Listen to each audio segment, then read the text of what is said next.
ကျွန်တော်တီးထားပြီးသားတခြင်းပေါ့နော် project လေးတွေကိုကျွန်တော်တခြားကို share တဲ့ပုံစံလေးပြပြမယ်ဘယ်လိုအကြောင်းအရာလေးတွေ share လို့ရတယ်ဘယ်လိုနီးလေးတွေနဲ့ share လို့ရဆိုတော့ပြောပြမယ်ပေါ့အဲ့တော့ကျွန်တော်ပထမဆုံးပြသွားမယ်ဆိုဒီတောင်းမှာရှိတဲ့ account လေးကိုတစ်ချက်သွားမယ်ပေါ့နော်ဒီကောင်လေး create account ဒီကောင်လေးနော်ကျွန်တော်ဒီကောင်လေးချက်နှိပ်မယ်နှိပ်သွားချင်ဥပမာဒါကျွန်တော်တို့ဒါ share မယ်ဟာလေးပေါ့ရွေးထားတယ် select ပေးထားတယ် okay အဲ့တော့ကျွန်တော်ဘာလုပ်မလဲဆိုတော့ဒီဘေးမှာbash ရှိရယ် source ရှိရယ် slash ရှိရယ်ပြီးရင်ကျွန်တော်တို့မြင်းလေး၃ချောင်းရှိရယ်မြင်း၃ချောင်းနှိပ်မယ်ပေါ့နှိပ်သွားချင်ဒီကောင်ကိုကျွန်တော် export ထုတ်မှာလား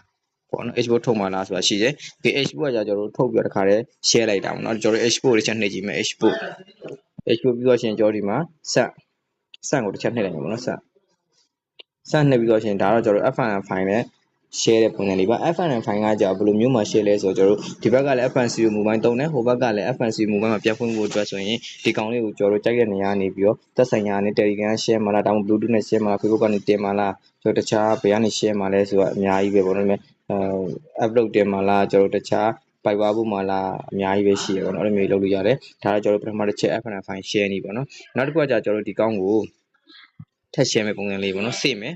ဆိုရင်ကျွန်တော်တို့ကဘာရေးစေ့မလဲဆိုတော့ဒီမှာ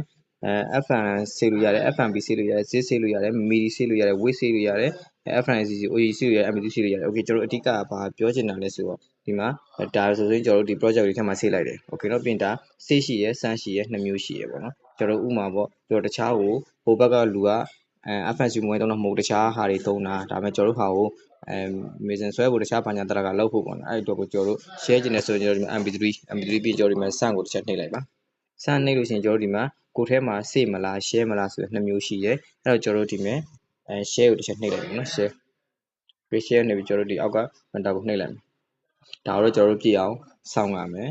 share လို့လည်းရတယ်ကိုထဲမှာစေ့ပြီးမှပြန် share လို့ရတယ်တခါတည်း share လို့လည်းရတယ်ကိုစင်ပြီးလုပ်လို့ရတယ်အဓိကကကျွန်တော်တို့ဘယ်ပုံစံနည်းနဲ့ဘယ်လို share လို့ရတယ်ဘယ်ပုံစံနည်းနဲ့ share လို့ရှိရင်ဟိုဘက်မှာဘယ်လိုပုံစံနဲ့ပြန်သုံးရမယ်ဆိုတာလေးကိုသိဖို့လိုတယ်ဒီက FNM file နဲ့ကျွန်တော်တို့ share မယ်ဆိုဟိုဘက်ကသုံးနေတယ် FNCU mobile သုံးတယ်လို့ဖြစ်ကြမယ်ဒါမှမဟုတ်ဘူးကျွန်တော်တို့က wave file နေနဲ့ share မယ် MP3 file နေနဲ့ share မယ်ဆိုရင်ဟိုဘက်ကကြိုက်တဲ့ဟာနဲ့ MP3 နဲ့တောင်ဖွင့်လို့ရတယ်ကြိုက်လို့ထိုးခွင့်လို့ရတယ်အဲ့လိုမျိုးလေးတော့ကွာတယ်ပေါ့နော်ကိုထဲကိုစေ့မှာလားစေ့ပြီးမှပြန် share မှာလားဒါမှမဟုတ်တခါတည်း share မှာလားအဲ့လိုမျိုးအကြောင်းအရာတွေအများကြီးရှိရဲ့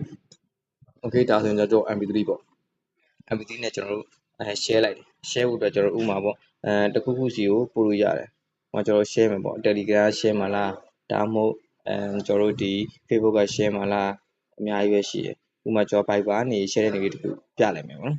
Viber ကို Telegram ပဲပို့လိုက်မယ်ဗျာ Telegram 3ကလွယ်တာဆိုတော့လေတောင်းရတယ်လွယ်တယ်ဆိုတော့ Telegram ကြပြင်ကျွန်တော်တို့ပို့မဲ့ဟိုဟာလေးပေါ့နော်ရွေးပြီးတော့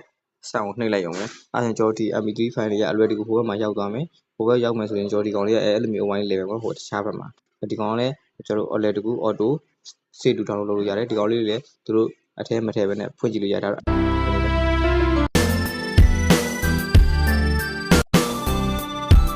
ကျွန်တော် MP3 နဲ့အဓိက share တဲ့ပုံတွေကိုပြပေးရခင်ဗျာနော်အားလုံးပဲအဆင်ပြေကြပါစေ